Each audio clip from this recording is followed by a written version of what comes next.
72வது தேசிய திரைப்பட விருதுகள் இன்று அறிவிக்கப்பட்டுள்ளன.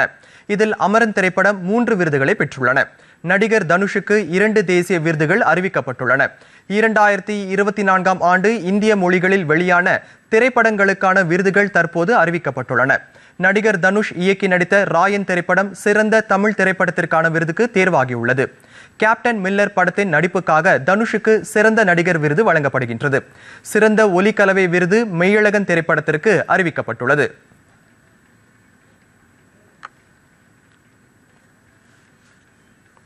சிவகார்த்திகேயன் நடித்த அமரன் படத்திற்கு 3 தேசிய விருதுகள் அறிவிக்கப்பட்டுள்ளன.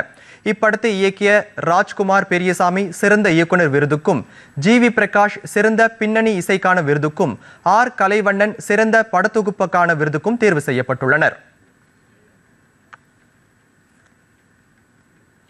இதேபோன்று பிரம்மயுகம் படத்தில் நடித்தமைக்காக நடிகர் மம்முட்டிக்கு தேசிய விருது அறிவிக்கப்பட்டுள்ளது. இது அவர் பெறும் 4வது தேசிய விருதாகும். இப்படத்தின் ஒளிப்பதிவாளர் ஷென்ஹாட் ஜலால் சிறந்த ஒளிப்பதிவாளர் விருதுக்கு தேர்வு செய்யப்பட்டுள்ளார்.